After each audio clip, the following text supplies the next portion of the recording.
How was it? I really enjoyed it. Cool. Really enjoyed it. So Cool. yeah, no, it's it's lovely to have that. I think when I was, I think I said to you, is it just two of us on the call? At the moment, yeah. These calls, sometimes I've had 10 people join, times I've only had one. Okay, but no problem. Yeah, we'll see. I'll keep it brief in case anybody else joins in. So, but yeah, I started training for the marathon, obviously back for when it was going to be in April, which is my first marathon. Okay. And I had some interval training on the plan, but I never really felt that comfortable. I hadn't run before, so I started running only a year ago.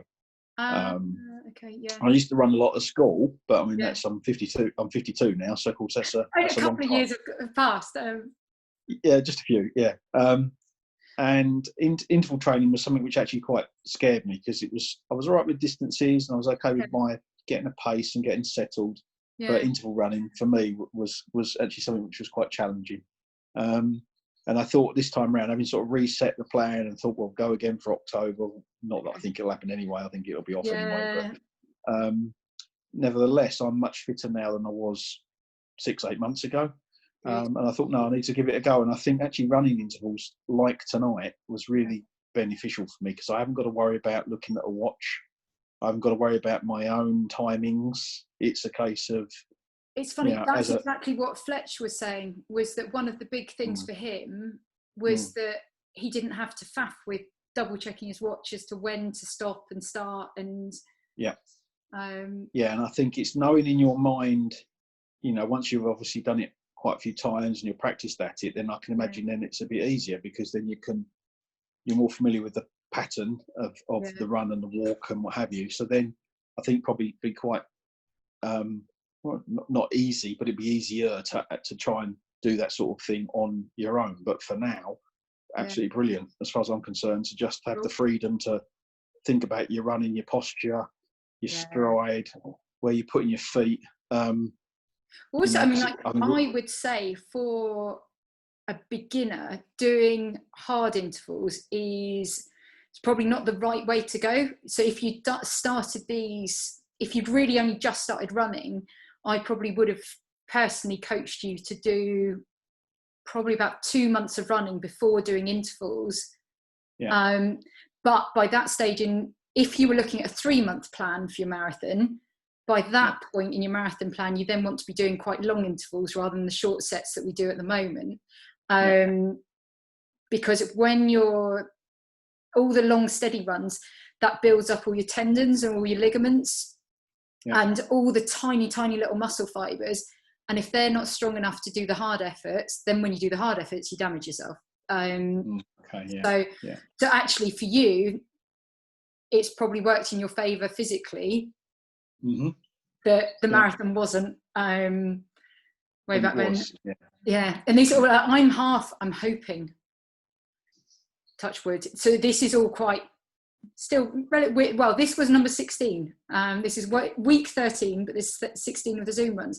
But I'm like, the feedback's been so positive that I'm hoping I can tie in with one of the big event people and then run these interval sessions to suit the event.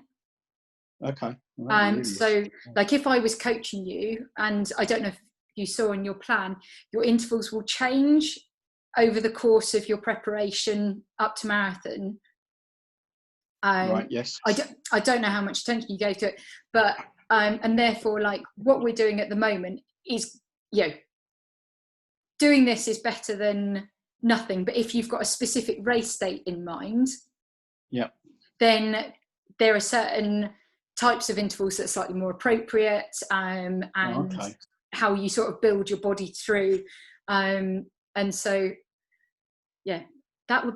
that's one of my little, if I can make that work, that would be amazing, to try and get in on, or alternatively to get a whole load of London marathoners on and have you all doing the same training, but at your speed, relative to where you are. I mean, certainly on my plan, I've got interval running once a week on the plan, I've got the plan is varying in terms of cardio, and obviously, I mean, I'm probably looking at around 5 hours for the marathon.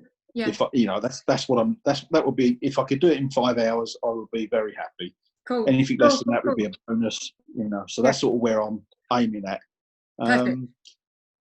So the plan I've got is varying sort of throughout the week. It's varying cardio, it's varying gym work for strength and core. I've got some Pilates sessions booked in. I've got some interval training. I've got a bit of spin, some cycling to get some cardio stuff. And then obviously I've got my runs in between and various distances. But the interval day, it doesn't really give me a variation of interval running. It just says it's intervals on this day. So, so that's I'm happy to just be, I'm not an athlete. This is going to be a once it hopefully. Okay, so I'll stop you there. What defines an athlete? Well, there you go. Okay, I'm not a professional athlete. There you go. Yeah, you're not getting paid for it, but no, that's right. No. And I've been through my, the last 12 months. I've been through my series of pains and aches and I tendonitis in both feet, one after the other, and then I've got it again in both feet at the same time, that was incredibly painful because it was just hobbling around. But I sort of had physio, got settled, had some supports in my training shoes. I mean, I had good running shoes anyway, but I got some arch supports and they really helped. And now that's all strengthened up. I don't have any problems with my ankles. Brilliant. I then went through a period earlier this year, around March time. I had problems with my IT band on my left knee. So quite a lot of knee pain on my left knee. Pardon? That's really common. Yeah, so I had a lot of problems with my left knee, and at that point my right knee was fine. My left knee strengthened up, and then my right knee started to play up. But touch wood. That too is super common. You fix. Switch one to the other. Yeah, you fix the bit, and you work so much on the bit that's damaged that the other bit gets weak. So I don't know if you know, I broke my left hip, and you told me, So I was so religious about getting the left-hand side of my body okay, the left side became stronger than the right, and so right side, balance it out again. So, but touch wood, I think probably the last 2 weeks, 2-3 weeks, I've had no pain in my right knee at all. I mean, it's the first time, probably the first time for a year, I'm now running and I'm feeling comfortable running. There's no pain. There's tiredness, but there's no pain. And I'm really enjoying it. And I can't believe how much I'm enjoying it, so it's brilliant. That's perfect. It's really nice to join tonight, and nice to see Fletch and Tony as well, because I haven't seen them for a long time. So it's nice to pick up. With the three of you running together? Yeah, there was. Yeah. So and we stopped and had a coffee afterwards, which was nice. Nice. Yeah, it was a social thing as well as hard work, So well, that was. I mean, that was one of the reasons for originally this all started. I used to do walk to run sessions locally. Like I coach more advanced people online, but I started off with complete beginners locally, and then we had lockdown, and I was like, how are we going to manage this? And I said, okay, what we'll do is we'll have a Zoom call, like the video one, at 8 o'clock on a Wednesday night, because before then, go out and do the run that we would normally do to try and keep that accountability, the sociability, blah, blah, blah, blah, blah for them. And then they said, we just can't do the run.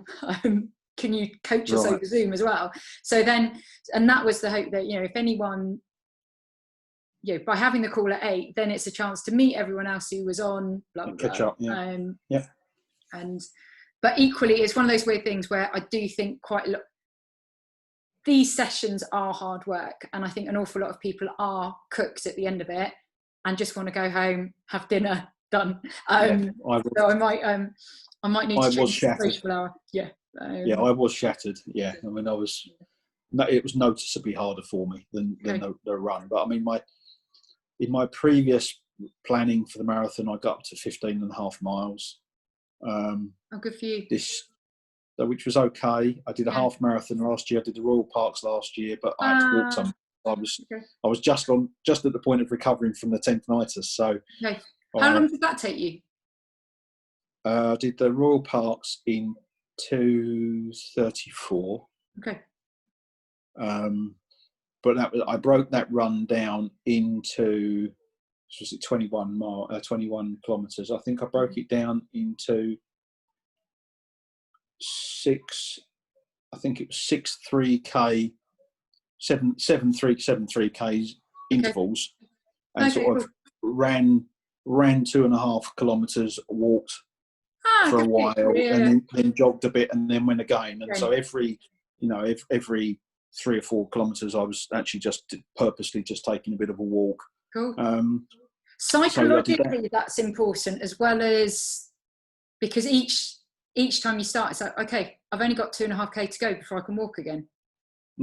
I found it really enjoyable. I mean, I was very, very tired afterwards. Right. I had a little bit of pain in my ankles, but I had some physio, and it settled down really quickly.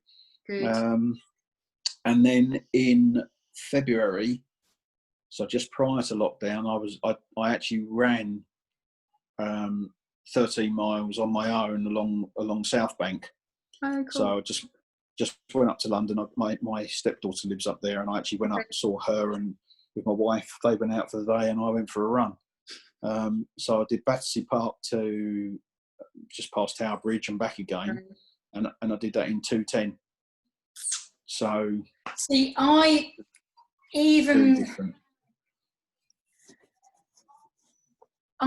believe I would need to know a little bit more about your running, but certainly a 4.5 marathon is perfectly capable. You're perfectly capable of doing that.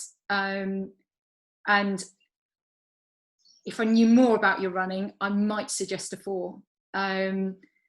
I personally think you should have 4.5 as your goal. And then if you beat that, nicely done. But I reckon if you trained properly, you could probably do a sub 4. Wow. If in February you were doing a 2:10 on your own in non-race conditions, and you've been running well since then, the key thing for you now is lots of steady training. So the interval sessions, make that your hard work session of the week, but the rest of the stuff that you're doing, super, super chilled. A lot of people don't go slow enough on their slow runs. And you'll probably hear me say this if you stick to the intervals, but I talk about it every now and then. I talk about this, that and the other. The way your cardiovascular fitness works is your heart's a bit like a balloon. You either blow it up from the inside or you pull and stretch it from the outside. And when we do the intervals, it's like we're pulling it from the outside, making those muscles stronger. But when you do really steady state, it's like you're blowing it up from the inside and making it a bigger chamber. Makes sense. It's obviously talking analogies. But the combination of the two is what makes your cardio fitness that much better. And when you aren't going easy enough, you sit between the two, and so you're not making the best out of either system. Whereas if you do the intervals super hard, you're making the most out of your anaerobic. If you do the rest of your running super easy, you're making the best out of your aerobic. And when you're in, best way to find out if you're sitting in the right zones is to get a heart rate monitor and have a look at where your heart's sitting. Often the slow feels way too slow. But give it like 4 weeks of going super slow at the right pace, at the right effort, and then all of a sudden you're super slow. It's like, oh, this feels sedentary, but I'm running 1 kilometre an hour quicker, or whatever the number is for you. But also that doing the super slow stuff, super slow, that will protect your body. People, I've forgotten what the number, I think it's something like 40% of runners don't turn up to races they've entered, and the 2 main reasons are they talk themselves out of it or they get injured. They're injured. And injuries are completely avoidable, but one of the easiest ways to avoid the injuries is to do your super slow runs, because it's just helping your body recover and helping all those tiny little muscle fibers build and strengthen. So okay. So the long runs that I'm doing on a Sunday, obviously on a regular basis, increasing that mileage. yeah, Should that be done at the pace that I intend to run the marathon at, or much slower than that? neither. When you say super slow runs, are they like the short runs during the week in preparation for the long run, or Okay. does it include the long run as well? Yeah, the long run as well. Train to your heart rate, not to a pace. So your Okay. heart rate will show the effort that your body's putting in. And so it will tell you if you're putting in too much effort for your fitness at the moment or too little. Okay. Whereas if you do to pace, the danger with going to pace is that you're not pushing yourself quite enough, that your body's got more in the tank, or that you're pushing your body too much and you're in that grey zone that doesn't really do anything for you. Yeah. Okay. So I've been keeping an eye on my, is it VO2 max? Okay. Yeah. Which is sitting at about 45. Okay.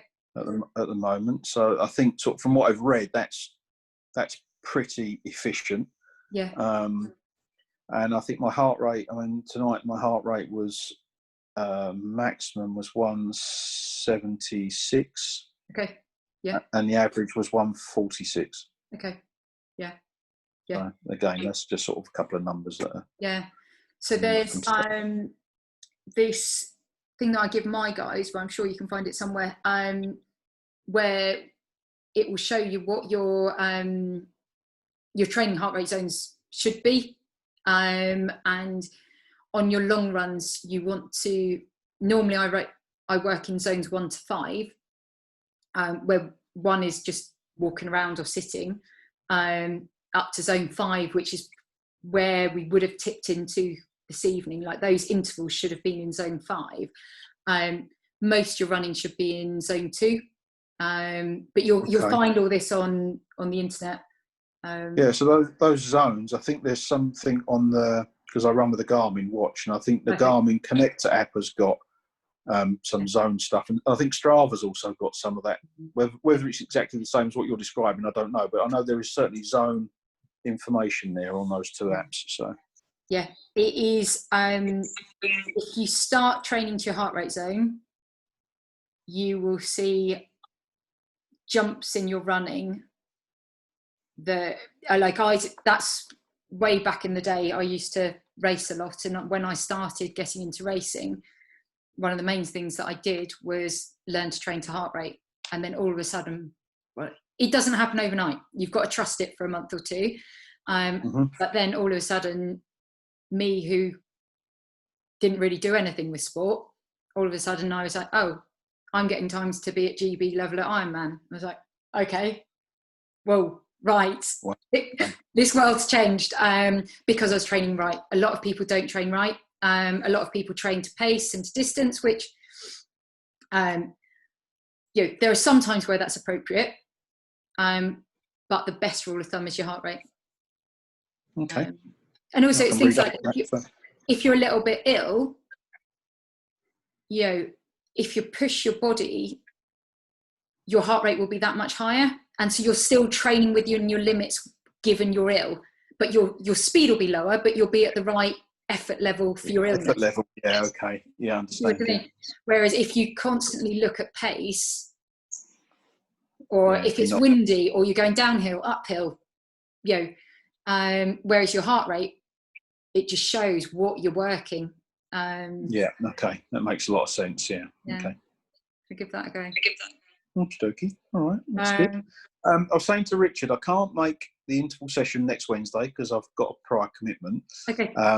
But I'm quite interested in possibly joining the run that you're doing on Monday. Okay, cool. I don't know if that's possible. Yeah. Or the details are the same as the way it operated tonight. So I'll be quite interested to do that next week, just so I can. Is it Monday morning? Yeah, so that one's Monday morning. We do 7:45 until 8:25. The idea being, get people starting their weeks right, rather than wake up, look at your phone, look at your laptop, not get any fresh air. It's like, right, come out, just chill, nice and gentle. So this one, the Monday morning one, this will be week 3 next week. So I'll be very honest, I'm still working out how to put it together perfectly. There's, because it's a 40-minute, again, it's a 40-minute run. With the intervals, it's quite easy for me to talk through for 40 minutes because I'm saying stop, start, stop, start. But on a steady run, I sort of run out of things to say. But what I'm thinking, and I've only thought about this evening, was trying to get some runners on that I know who've achieved quite amazing things, so that we prompt the run, and we do a bit of technique work on the Monday one as well. So there's sort of slightly more prompting about how you should be holding your body. I might start putting some drills into it, which is a huge part of your running. But what I'm wondering is trying to get on another, someone who's done something in running that would be interesting for you guys to listen to. So it is that just that chattiness, but different from a podcast because we're also running. Yeah, I can understand. Yep. So that's interesting. Yeah. So I don't know. I'm trying to work out how to get Mondays. People seem to have loved it, so I don't know that I need to change what I'm doing. No, there you go. I need to stop with the ideas and just crack on with things. Well, let me know when you got Paula Radcliffe talking, and that'll be fine. Well, exactly. I don't mind. It's fine. Not that I don't mind listening to you, but yeah. Exactly. Oh, that's really good. Okay. All right. Cool. Yeah, no problem. All right. Well, really good. All right. Brilliant. Glad you enjoyed it. I did. Yes. Are you on Strava? Because I could add you on Strava, and then you could also see, if you wanted to sort of see a bit more about my running, you could have a look. It's up to you. I am, but I don't use it. Okay, that's fine. Yeah. Because I once had a Strava stalker. And so Oh, really? Oh, okay. This is before, like now you can block out where you live on Strava. But they used to not have that. And I actually had someone who properly stalked me. So I was like, right, I'll just stop adding anything. So I don't stop that. Yeah. So I exist on there, but I don't actively use it. Use it. Okay, that's fine. But if can you take a screenshot of your stats tonight? Yeah, I could do. Yes. If that would be all right, and then yeah. And then and do you mind being tagged in social media? No. Cool. And the other thing which I need to add on my forms is, do you have your own business or anything you want to promote yourself? No, I work for a company. So. Okay. Yep. Don't have my own business. Yeah. No, it was just that will come in retirement. Okay. Deal. When I get to that point. So. Yeah. The future web address is in 10 years' time, check out Nigel's blah blah. That's it. Okay, cool. That's really good. Well, thank you for your time. Really you're welcome. Lovely advice. All the advice is really appreciated. Thank you very much. You're welcome. Welcome to the club. All right. All right. Take care. Right, cheers. Bye.